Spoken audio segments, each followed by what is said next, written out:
All right, the last thing that we want to do for this lesson is we're going to go ahead and derive the formula for the general solution to a linear, homogeneous, second-order differential equation with complex solutions to the characteristic equation. Before I jump in, we're going to need to use a formula, Euler's formula,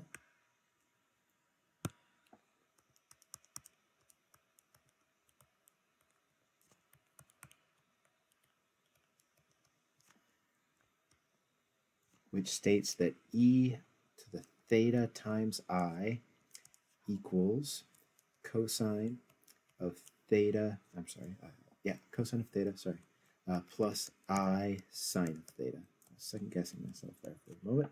That is absolutely correct.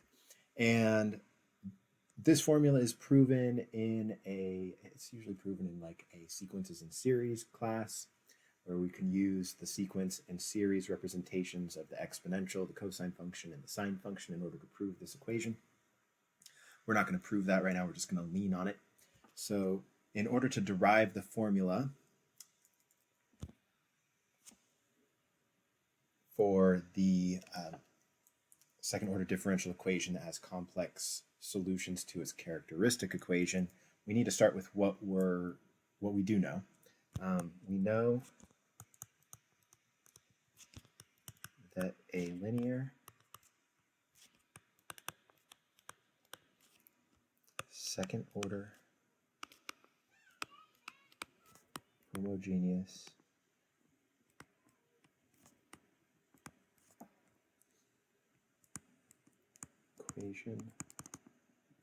differential equation of the form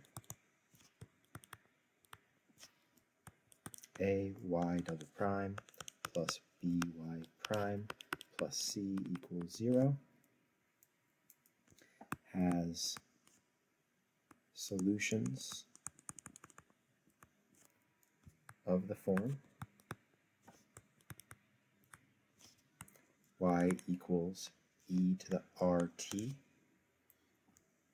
where r is a solution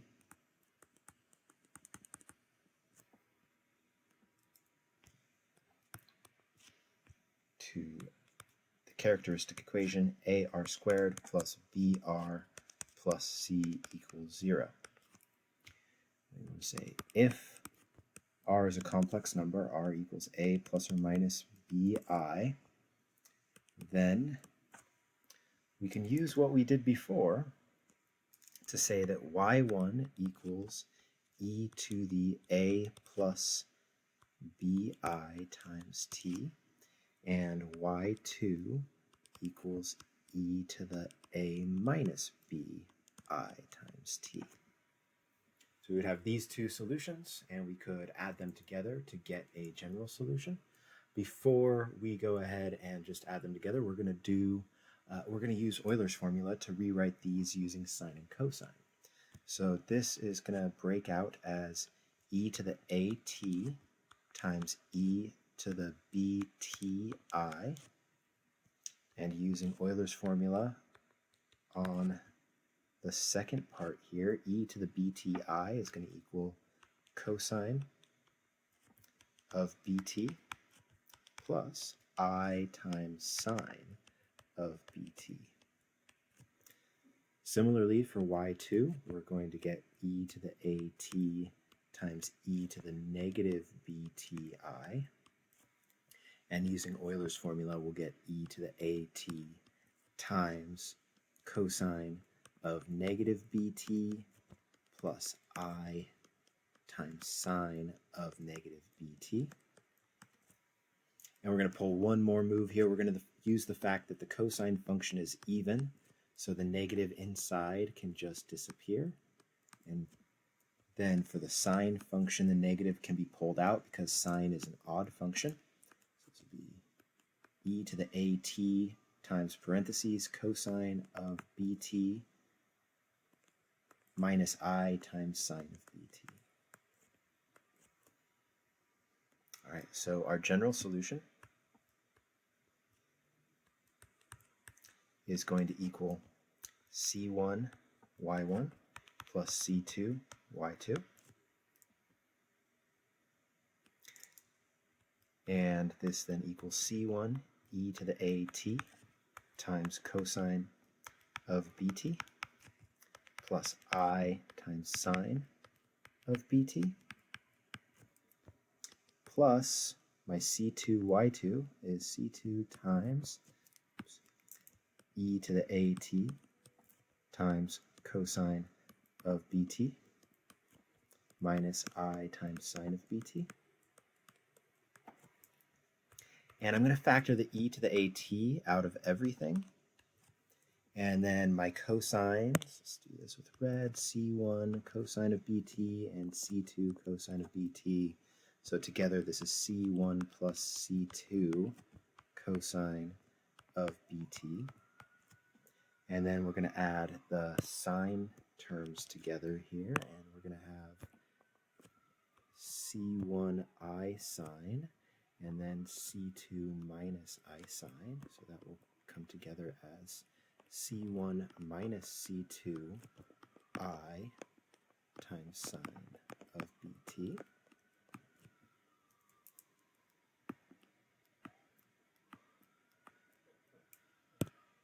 And we're pretty much done here. All we're going to do now is we're going to replace the C1, C2 with a D1, and the C1 minus C2I with a D2. And we'll just make a note that D1 equals C1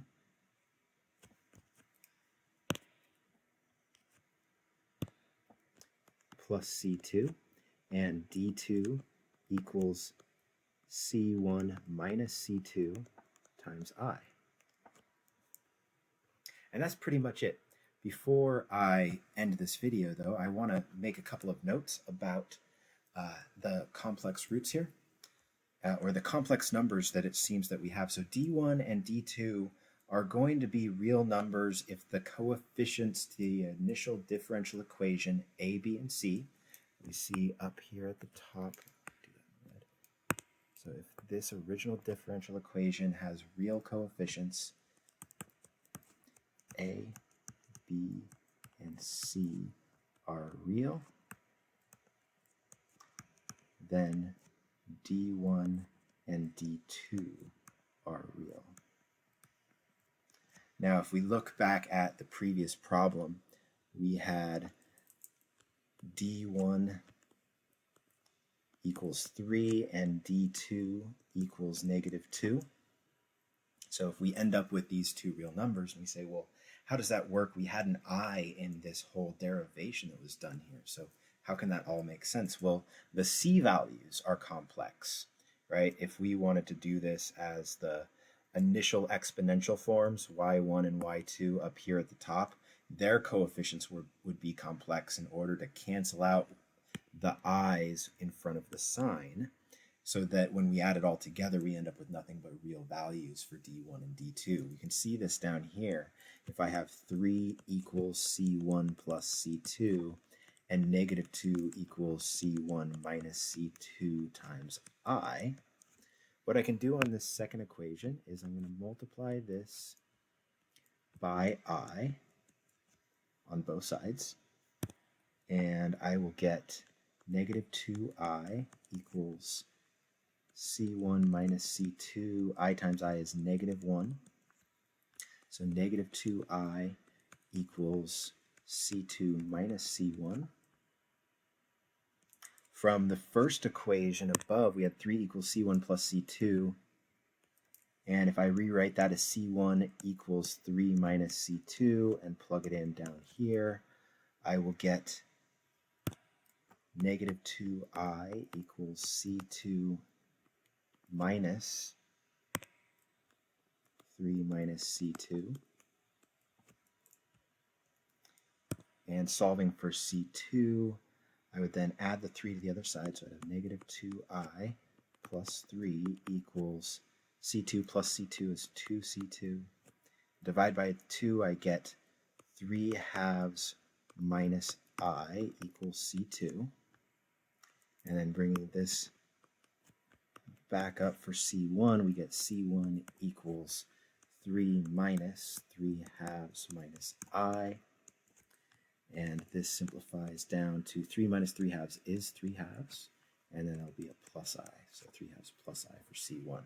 So here my C1 and C2 are complex numbers, but those are intermediaries along the way of getting a solution that has all real numbers in it. So our final solution, our general solution, is something that has all real numbers, and our initial equation had all real numbers, but we somehow move through the complex world in order to come up with our final solution. We move into the complex world using Euler's formula, and then we end up getting these complex numbers for C1 and C2, but they all add up so nicely that they end up canceling out the imaginary parts, bringing us back to a real-world solution that has real numbers in it, which I think is just absolutely fascinating. It's such a beautiful aspect of mathematics that we can use complex numbers in such a fascinating way and still have things that make sense, even though complex numbers seem so abstract and so like out of the way and like untouchable. But they're very real numbers. They are just they're harder to imagine. We have to look at the imaginary line and all that stuff. So anyways, without any further ado, we will close out this lesson. This is the last thing for the day. Thank you so much for watching. Have a great day, and I will see you soon.